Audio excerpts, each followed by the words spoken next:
Picture this, a private island paradise out in the Caribbean. We're talking gorgeous beaches, luxury villas, the perfect getaway. But this particular paradise was hiding a secret so dark it would unravel into one of America's biggest, most disturbing scandals. You know, the locals, the people living on the other islands nearby, they had their own name for it. It was a chilling nickname, one that just cuts right through that beautiful facade and hints at the horror that was actually happening there. So on the surface, this place, Little St. James, looked like a billionaire's dream.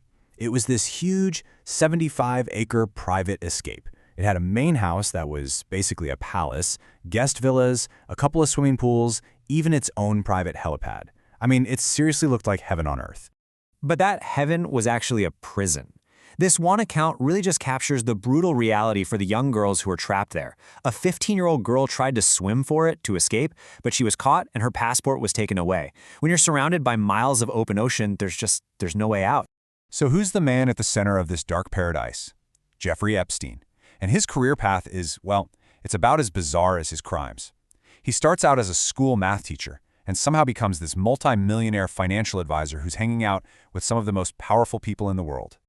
The big question, though, is how in the world did he get away with it for so long? And that brings us to a story that's not just about the crime itself, but about a massive and, frankly, shocking cover-up. You have to understand, this abuse was horrifyingly organized. This wasn't random. Epstein used this twisted pyramid scheme, paying his victims, many of them just kids, to go out and recruit their own friends.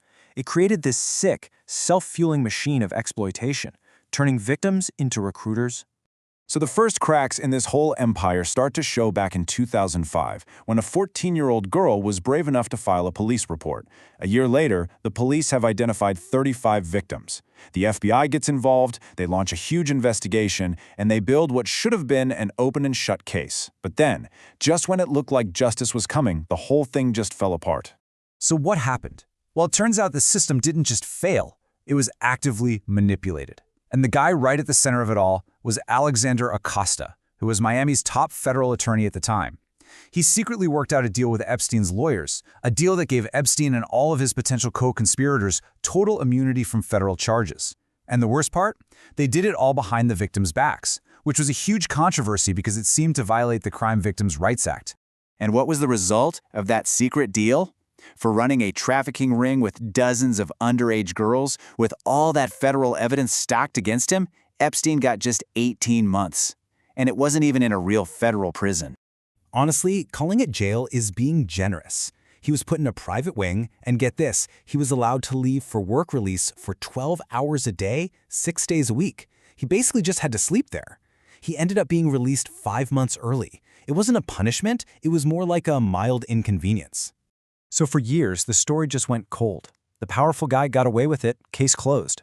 But one person refused to let it go, and that refusal sparked a journalistic crusade that blew the whole case wide open again. And that person is Julie K. Brown. She's an investigative journalist for the Miami Herald, and really, she's the hero of this story. She single-handedly forced the world to pay attention to a scandal it desperately wanted to forget. She spent years digging into this, long after everyone else had moved on. And then, in 2018, she published her explosive series, Perversion of Justice. In it, she identified over 80 potential victims. It caused a media firestorm, and the public outrage was so huge, the system just couldn't ignore it anymore. Thanks to her work, Epstein was arrested again in July 2019. This time, he was looking at up to 45 years in prison. But the victims would never get their day in court. Just a month later, he was found dead in his jail cell, an event that sparked a whole new universe of questions and conspiracy theories. But Epstein's death wasn't the end of the story, not by a long shot. Instead, the whole scandal morphed into this powerful political weapon, with aftershocks that went all the way to the White House. So let's look at Donald Trump. Before the election, he was promising supporters that he would declassify and release all the Epstein files. But after he won, his story changed completely. Suddenly, he was calling the whole thing a Democrat hoax that never ends. So, why the complete 180? Well, when some of the files finally were released, they contained some pretty damaging stuff about Trump himself. We're talking about records of him flying on Epstein's private plane 8 times, an email saying he knew about the girls, and even a disturbing, though unproven, rape allegation from an old FBI tip. When details like that come out, you can see why the scandal became such a political firestorm. It gave his opponents endless ammo and put his whole administration on the defensive. And that really brings us to the most frustrating part of this entire saga, because even with all the things we've learned, this feels like a profoundly unfinished story. You see, the documents that have been released to the public, they're a sea of black ink. Key names, important dates, details that could blow the whole thing open. They're just blacked out, totally hidden. And what's really mind-blowing is how much we still haven't seen. It's estimated there are more than 1 million documents connected to this case that are still completely locked away from public view. Over 1 million. This right here, this is what the truth looks like at the moment. It's obscured, it's censored, it's hidden behind a massive wall of official secrecy. Which leaves us all with one very simple but incredibly powerful question. With so much information still hidden and so many powerful people connected to this case, you have to wonder, who is still being protected?